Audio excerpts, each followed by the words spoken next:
ஸ்ரீ குருபியோ நம. ஹரி ஓம். குரு ராகவேந்திரா. ராகவேந்திரோட சரித்திரத்தில் இது 49வது எபிசோட். ராகவேந்திர சுவாமிகள் கர்நாடக தேச யாத்திரை முடித்து திருப்பதி வந்து அங்கிருந்து காஞ்சிபுரம், திருவண்ணாமலை, விருத்தாச்சலம், ஸ்ரீமுஷ்ணம் வந்து கும்பகோணத்தை நோக்கி வந்து கொண்டிருக்கிறார்கள்.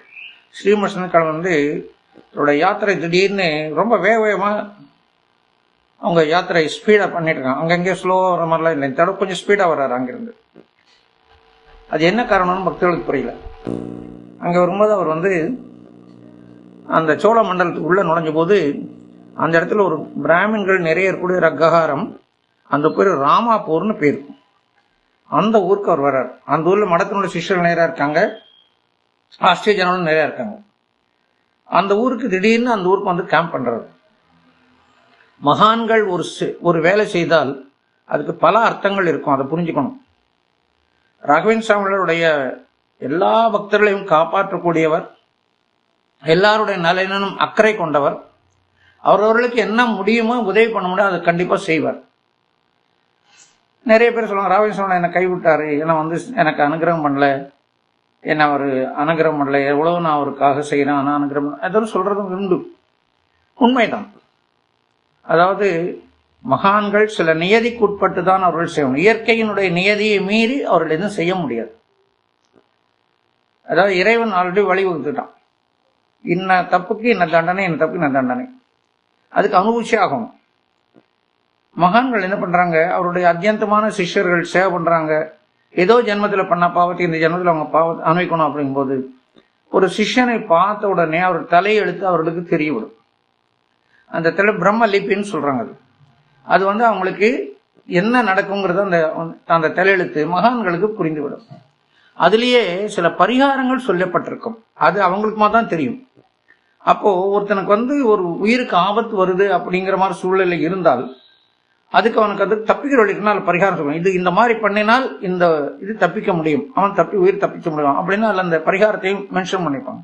அது மகான்களால் மாத்திரமே புரிந்து கொள்ளணும், அறிந்து கொள்ள முடியும். அப்படி அவர் வந்து ஒரு ஊருக்கு வர்றாரு, குறிப்பிட்ட ஊருக்கு அவர் ஸ்பெசிஃபிக்கா வர்றாரு அப்படின்னா அங்க ஏதோ ஒரு காரணத்தினால ஏதோ ஒருத்தரை காப்பாற்றுவதற்காக வர்றாருன்னு நம்ம எடுத்துக்கலாம். அந்த மாதிரி 2-3 இடங்கள்ல நடந்திருக்குது. அது அந்தந்த சந்தர்ப்பம் இருக்கும், நம்ம சொல்லுவோம். இப்ப வந்து இந்த ராமப்பூர் வந்திருக்காரு. அந்த ஊர்ல அவருடைய மடத்துல சேவகரா இருக்கக்கூடியவர் 5-6 வருடங்களுக்கு மேல அங்கே வேலை செய்யிட்டு இருக்காரு. அவர் பேரு குரு வெங்கடான்னு பேர். அவரு அந்த ஊர்ல பெண் எடுத்திருக்கார். அன்னைக்கு வந்து இவர் போன அன்னைக்கு இரவு அவர்களுக்கு வந்து சாந்தி முகூர்த்தம் பிக்ஸ் பண்ணியிருக்காங்க. ராகவேந்திர அந்த ஊர் காலையில் போன எல்லாரும் அவருக்கு வந்து நமஸ்காரம் பண்ணி அவரை வரவேற்று அவருக்கு எல்லாம் உபச்சாரங்கள்லாம் பண்ணி பூஜைக்கு வேண்டிய ஏற்பாடுலாம் பண்றாங்க. அப்போ குரு வெங்கடா வந்து ராகவேந்திர தன்னுடைய குரு வந்து அவர் ஓடி போய் பார்த்து நமஸ்காரம் பண்ணி, சுவாமி நீங்க எங்க வீட்டுக்கு வரணும், வந்து எங்க வீட்டுக்கு வந்து எங்களை ஆசீர்வாதம் பண்ண சொன்ன உடனே அவருடைய மடத்து சிஷ்யனாச்சு, அதனால அவர் வீட்டுக்கு போறாரு. போயிட்டு அங்கே போனோம்னா அவங்க பெரியவங்களாம் சொல்லுங்க, இன்னைக்கு உங்களுக்கு சாந்தி முகூர்த்தம் நாங்கள் டேட்டு நைட் ஃபிக்ஸ் பண்ணியிருக்கோம், நீங்கள் ஆசீர்வாதம் பண்ண சொன்ன உடனே தீர்க்க சுமங்கலி பவா தீர்க்க ஆயுஷ்மான் பவன் சொல்லி தம்பதிகளுக்கு ஆசீர்வாதம் பண்ணிட்டு மந்திராட்சை கொடுத்துட்டு ஆசீர்வாதம் பண்ணிட்டு போகிறோம். அந்த மடத்துக்கு வந்தாச்சு. இரவு 10 மணி போல கவிசம் வந்து அதனுடைய வேதாந்த விசாரங்கள்லாம் பண்ணிட்டு இருக்காரு. அவர் பண்டிதர்கள்லாம் உட்காந்துட்டு நிறைய வேதாந்தம் பேசியிருக்காங்க. அப்போ திடீர்னு ஒரு பெண், அந்த பெண் வருது, மங்களான்னு பேர். வெங்கட குரு வெங்கடனுடைய மனைவி மங்களான்னு பேரு. அந்த அம்மா அழுதுட்டு ஓடி வந்து சுவாமி காலில் விழுந்து, சுவாமி என்ன நீங்க தான் காப்பாற்றணும், எனக்கு மாங்கல் பிச்சை கொடுக்கணும் அழுது. இவர் பார்த்தவங்க சார் காலையில பார்த்த பொண்ணாச்சே, இந்த பொண்ணை என்ன ஆச்சுன்னு சொல்லிட்டு, என்னம்மா அமைதியாரு, என்ன வேணும்னு கேட்கிறாரு. மாதிரி எனக்கு மாங்கல் பிச்சை கொடுக்கணும் அப்படின்னு சொல்றாரு. ஏன் இந்தம்மா எங்க வீட்டுல இருக்க, நான் வீட்டுல இருக்க வேண்டிய நேரம் ஆச்சு, இங்க இருக்கு வந்திருக்கான்னு யோசனை பண்ணது. அவங்க மங்களாவோட பொண்ணு, அவங்க அப்பா அவர் வர்றாரு. அவங்க அப்பா எல்லாம் வந்து காலில் விழுந்து, சுவாமி நீங்க தான் அந்த பொண்ணுக்கு மாங்கல் பிச்சை தரணும், என்னாச்சு வருமா சொல்லுங்கன்னு சொன்னோன்னு சொல்றாரு. இந்த மாதிரி அவர் வந்து அந்த அறைக்கு தனியாக கூட அறைக்கு போறதுக்கு அவர் அனுப்பும்போது இதெல்லாம் ஆர்த்தியெல்லாம் எடுத்து அனுப்பும்போது அவர் போய் அந்த இதுல தாழ்வாரத்துல நெத்திரிடுச்சு. அந்த தாழ்வாரம் ரொம்ப தாழ்ந்து இருக்கு. இவர் போன வேகத்துல என்ன போன உடனே நேரம் தாழ்வாரத்துல போய் நேரம் நெத்தில இடிச்சிட்டார். அந்த இடிச்ச வேகத்துல அப்படியே நெத்தி போட்டுல நல்லா அடி விழுந்த உடனே மயக்கமாய் கேள்வி விட்டார். கொஞ்ச நேரம் எல்லாம் கைவித்தியெல்லாம் பண்ணி பார்த்துருங்க. பார்த்தா மருத்துவர் வர சொல்லி பார்த்தா சொல்றாரு, இல்லை இறந்துட்டாருன்னு சொல்றாங்க. காலையில் தான் நீங்கள் தீர்காயுஷ்மான் ஆசீர்வாதம் பண்ணுங்க, இப்போ இந்த மாதிரி அவன் போயிட்டான், இந்த குழந்தைக்கு வாழ்வு போயிடுச்சேன்னு சொல்லி எல்லாரும் அழுகிறாங்க. உடனே அவன் சொல்றாங்க, சரி நான் வரேன் அப்படின்னு சொல்லிட்டு அவங்க வீட்டுக்கு போறாரு. அது போனால் அந்த அந்த அந்த குரு வெங்கடவர் படுக்க வச்சிருக்காங்க. ராவணேஸ்வரன் உடனே என்ன பண்றாரு, கமண்டத்தில் தீர்த்தம் எடுத்து மந்திரம் ஜபம் பண்ணி அவன் மேலே தெளிச்சு அவன் வாயில கொஞ்சம் தண்ணி ஊற்ற சொல்றாரு. வாயில தண்ணி ஊற்றின உடனே எந்திரிச்சிட்டான். எந்திரிச்சு பார்த்தா என்னாச்சு என்னாச்சு, ஏன் சுவாமிகள் வந்திருக்காங்க, அவனுக்கு ஒன்றும் புரியல. அப்புறம் என்ன இதான உடனே அப்புறம் அவன் தெரிஞ்ச உடனே அவன் ரொம்ப சந்தோஷம். உடனே 2 பேரும் தம்பதிகள் மீண்டும் சுவாமிக்கு நமஸ்காரம் பண்றாங்க. ரவன் சொன்னாரு, உன்னுடைய அந்த கண்டம் நீங்கி விட்டது, நீ வந்து சந்தோஷமா இருக்கலாம்னு சொல்லி ஆசீர்வாதம் பண்றாரு. ஏதோ ஒரு பர்பஸுக்கு ஒரு குறிப்பிட்ட இடத்துக்கு வர்றாரு. அந்த பர்பஸ் ஆயிடுச்சு. உடனே அங்கிருந்து ராகவேந்திர சுவாமிகள் மீண்டும் கிளம்பி கும்பகோணம் வந்து சேர்றாரு. எத்தனையோ வருஷங்கள் கழிச்சு மறுபடியும் கும்பகோணத்துக்கு வரும்போது ஒரு ஆனந்தம் ராகவேந்திர சுவாமிகளுக்கு. அங்கே வந்து ஒரு அடுத்தாப்புல அவர் வந்து ஒரு முக்கியமான ஒரு சேவையை அவர் ஆரம்பிக்கிறார். ஏன்னா அந்த திருப்பதியில் வெங்கட்ரமண சுவாமி உத்தரவு கொடுத்துருக்காங்க, சரஸ்வதி தேவியும் சன்னியாசம் ஏற்பதற்கு முன்னால் அவருக்கு அறிவுரை சொன்னபோது வேதங்களுக்கெல்லாம் நீங்கள் உரை எழுத வேண்டும் சொல்லியிருக்காங்க. நிறைய கிரந்தங்கள் இதுக்கெல்லாம் இந்த பிரம்மசூத்திரங்களுக்கு உரைகள், கீதைக்கு உரையெல்லாம் எழுதியாச்சு. ஆனால் வேதத்துக்கு உரை எழுதலை. வெங்கட்ரமண சுவாமி வேற திருப்பதியில் அவர் ஞாபகப்படுத்தியிருக்கார், வேதங்களுக்கெல்லாம் உரை எழுதணும் அப்படின்னு சொன்ன உடனே வந்த உடனே முக்கியமான வேலையாக அவருடைய ரொம்ப அத்தியந்தமான சிஷ்யர்கள் இருப்பாங்களே, சீனியர்ஸ், லக்ஷ்மி நரசிம்மாச்சாரியா, அவர் வந்து அவருடைய வித்யா குரு பூர்வாசிரமத்தில் அவர், குருராஜாச்சார், அப்புறம் அவங்க 2 பேருடைய குமாரர்கள் நாராயணாச்சார், வெங்கட நாராயணாச்சார், லக்ஷ்மி நாராயணாச்சார், கோவிந்தாச்சாரியா, இந்த மாதிரி அவருடைய அத்தியந்தமான சீனியர் சிஷ்யர்ஸ் அவங்களையெல்லாம் நிறைய அவர் வந்து பாடம் சொல்லி கொடுத்துருக்காரு. அவங்க குருராஜாச்சாரும் அவருடைய பிரதர்ல வந்து பூர்வாசனம் பிரதர் குருராஜாச்சார், பூர்வாசனம் பிரதர்ல லட்சுமி நரசிம்மன், அவங்களாம் சீனியர்ஸ், அவங்கெல்லாம் நிறைய படிச்சவங்க முன்னாலே. அதனால அவங்களை எல்லாத்தையும் வரவழைத்து சொல்ல, இந்த மாதிரி வேதத்துக்கு உரை எழுத சொல்லி எனக்கு உத்தரவாயிருக்கு. 3 வேதங்களுக்கும் உரை எழுத, ருக்வேதம், யஜுர்வேதம், சாமதம் 3 வேதத்துக்கும் உரை எழுத வேண்டியிருக்கு. உரை எழுதுறதுக்கு முன்னால இதுக்கு முன்னால யார் எல்லாம் உரை எழுதியிருக்காங்க, அது என்ன தவறு இருக்குது, அதை எப்படி கரெக்ட் பண்ணுறது, அதை நம்ம புக்ஸ் கலெக்ட் பண்ணணும். அதெல்லாம் நீங்கள் வந்து அந்த புக்ஸை கலெக்ட் பண்ணுறதுக்கான ஏற்பாடுகள் பண்ணுங்கன்னு சொல்லி இந்த ஒர்க்கை நீங்கள் சீரியஸாக செய்யணும்னு சொன்ன உடனே எல்லாரும் ரொம்ப ஆர்வமாக கிட்டத்தட்ட ஒரு 20 பேர் 25 பேர் அந்த மும்பரமாக ஈடுபட்டு பல்வேறு இடங்களுக்கு சென்று பல்வேறு கிரந்தங்களை எல்லாம் கலெக்ட் பண்ணி கொண்டு வந்து எல்லாம் மொத்தமாக ராகவேந்திர முன்னால் கொடுக்குறாங்க. ராகவேந்திர எல்லாம் முன்னால் படிச்சிருக்காரு, சிலதெல்லாம் படிக்கல.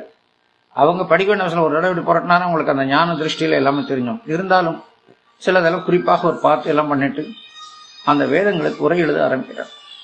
அவர் மிக தலையாய ஒரு வேலையை அவர் ராகவேந்திர செய்தது வேதத்திரை விவரித்திங்கிற பேர்ல 3 வேதங்களுக்கும் ராகவேந்திர உரை எழுதியிருக்கார். ஆனா நம்முடைய துரதிருஷ்டம், அந்த வேதத்திரை விவரித்திங்கிற புஸ்தகம் நமக்கு இப்போ நம்மகிட்ட இல்லை. எத்தனை நம்ம தியேட்டருக்கு எல்லாம் ட்ரை பண்ணி கூட அந்த வேதத்திரை விவரித்தி என்ற அந்த நூல் நமக்கு முக்கியமான ஒர்க், ராகவேந்திரனுடைய ஒரு முக்கியமான ஒரு கிரந்தம் அது. அதனால அன்பார்ச்சுனேட்லி அந்த புஸ்தகம் நமக்கு கிடைக்காம வந்து நம்முடைய துரதிருஷ்டம் என்றுதான் சொல்ல வேண்டும். இப்படி இருக்கும்போது ஒரு கும்பகோணத்துக்கு 3 ஜோதிடர்கள் வருகிறார்கள். அவங்க கேரளாவிலிருந்து வராங்க. வந்த உடனே அவங்க சொல்றாங்க, நாங்கள் வந்து ஜோதிஷத்துல நாங்கள் சிறந்தவர்களா இருக்கிறோம். இதுக்கு முன்னால் வந்து பிரபஞ்சன சர்மா என்ற ஒருவர் விஜயேந்திரனுடைய சன்னிதானத்தில் வந்து ஜோதிஷத்துல விஜயேந்திரோட போட்டி போட்டாரு, அவங்களுடைய பேரன்மார்கள் தான் நாங்கள்லாம் சொன்ன உடனே ராகவேந்திர உடனே சந்தோஷப்படுறாரு. ஓ, பிரபஞ்சன சர்வாவா, நான் கேள்வி விஜயேந்திரன் ரொம்ப ஸ்லாகித்து சொல்லியிருக்காரு. அவருடன் அவர் போட்டி போட்டார் ஜோதிஷத்துல. விஜயேந்திரோட போட்டி போட்டு கடைசியில் இவர் ஒரு விஷயம் சொன்னார். விஜயேந்திரர் வந்து அவர் நடந்த விஷயம் நடக்க ஒரு விஷயத்தில் இல்லாமல் இந்த நிகழ்ச்சி நடக்கும்போது என்ன நடக்கும் அதையும் சொல்லி அதிகமாக சொன்னதுனால பிரபஞ்சன சர்மா தன்னுடைய தோல்வியை கொண்டு போனாருன்னு சொல்லி அந்த சரித்திரத்தில் விஜயேந்திரோட சரித்திரத்தில் வருது. அதை சொன்ன பிரபஞ்சன சர்மாவுடைய வம்சத்தில் வந்தவங்க பேரங்கள் சொன்ன உடனே ராகவேந்திரன் சந்தோஷப்பட்டு ஆசீர்வாதம் பண்றார். அப்ப சொல்றாங்க, நாங்க ஜோசியத்துல நாங்களும் உங்களுக்கு ஜோசியம் சொல்லணும்னு ஆசைப்படுறோம், நீங்க ஏதாவது சந்தேகம் தான் கேளுங்கன்னு சொன்ன உடனே அப்போ லக்ஷ்மி நாராயணாச்சார் வந்து அவருடைய லக்ஷ்மி நரசிம்மாச்சாரோட மகன் 2 பேரும் யோஜனை பண்ணிட்டு குருராஜருடைய ஜாதகத்தை கொடுத்து நீங்க இதை பார்த்து சொல்லுங்கன்னு சொல்லிட்டு கொடுக்குறேன்னு சொல்லிட்டு அவர் சுவாமிகளை பார்க்கணும். சுவாமிகள் ஒன்று சொன்ன சிரிக்கிறார், புன்னகை பூக்கிறார், சம்மதத்தை சைலண்டா தெரிவிச்சிட்டார். உடனே ராகவேந்திர ஜாதகத்தை 3 பேருக்கு தனித்தனியாக கொடுத்து நீங்க 3 பேர் தனித்தனியாக அனலைஸ் பண்ணி நாளை காலையில் நீங்கள் வந்து சுவாமிகிட்ட உங்களுடைய கருத்தை சொல்லுங்கன்னு சொல்லிட்டு போயிடும். மறுநாள் 3 பேரும் நம்ம ராகவேந்திர சுவாமிகளை சந்தித்து சொல்கிறாங்க. அவர் சொல்கிறார், சரி உங்களுடைய வாட் ஃபைண்டிங்ஸ், உங்களுக்கு என்ன நீங்கள் அதை கண்டுபிடிச்சிங்க, என்ன சொல்கிறீங்க, ஜோதி என்ன சொல்லுங்கன்னு சொல்கிறாரு. அப்போ ஒரு சொல்கிறார், இவர் பெரிய மகான், தெய்வமே உங்களுக்கு கட்டுப்படும், அப்பேற்பட்ட மிகப்பெரிய மகான், உலகத்தில் மகாராஜாக்கள் எல்லாரும் இவர் வணங்கக்கூடிய தன்மை பெற்றவர். அவர் சரஸ்வதி தேவரோட சாட்சாத்காரமாக இருப்பாங்க. ஏன்னா அவ்வளவு ஞானம் இவருக்கு இருக்கிறது, உலகமே இவரை வணங்கக்கூடியது. அப்பேற்பட்ட மிகப்பெரிய மகான், அவருடைய மகிமை அளவிடற்கரை, இது நம்மளால சொல்ல முடியல, அந்த அளவுக்கு அவருடைய மகிமை இருக்குது. ஏன்னா அத்தனை கிரகங்களும் உச்சத்தில் இருக்கு நம்மளோட ஜாதகத்தில். அப்போ அவரை யாரும் அசைக்கவே முடியாது. அப்பேற்பட்ட எப்பொழுதும் அவருக்கு வெற்றி தான், தோல்வி என்பதே கிடையாது என்றதெல்லாம் சொல்லிட்டு இந்த ஜாதகனுடைய ஆயுள் 100 வருஷங்கள் என்று சொல்லி அதில் 70-80 வருஷம் சஞ்சாரத்தில் இருப்பாரு. ஆனால் ஆயுசு 100 சொல்லுது, ஆனால் 70-80 வருஷங்கள் சஞ்சாரத்தில் இருப்பார், வெளியே இருப்பார்னு சொல்லி அவர் சொல்றாரு. நான் சரி அடுத்தவங்களை பார்த்து கேட்குறேன், நீங்க சொல்லுங்க. அவர் சொன்னது எல்லாம் கரெக்ட். ஆனால் ஆயுள் பாகத்தில் வரும்போது 300 வருடங்கள்ல எனக்கு வருது, நானும் எல்லவோ கணிச்சு பார்த்தேன், ஆனால் 300 தான் வருது, அதுக்கு மாற்றம் இல்லைன்னு சொல்லி சொல்றாரு. புண்ணாயத்து கொண்டு சரி அடுத்த நீங்க என்ன பார்த்தீங்கன்னு சொல்லி அவருடைய மகான்கள் பற்றி சொன்னதெல்லாம் ரொம்ப கரெக்டு தான். அவர் பெரிய மகான், யாரும் தெரியாது, ஆனால் மிகப்பெரிய மகான், கடவுளே அவருக்கு வந்து அனுகிரம், கடவுளை எப்போ சாதனை செய்திருப்பார். இவர் சொன்ன கடவுள் அவருக்கு கேட்பார், அந்த அளவுக்கு மிகப்பெரிய சக்தி பெற்றவர், ஞானவான், ஞான கடல் அவர், உலகமே இவரை வணங்கும், ராஜார்கள் எல்லாம் இவருக்கு மரியாதை செய்வாங்க, அப்பேற்பட்ட மகாத்மா இவர். ஆனால் இவருடைய ஆயுள் 700 வருஷங்கள் எனக்கு வருதுன்னு சொல்லி சொல்றாரு.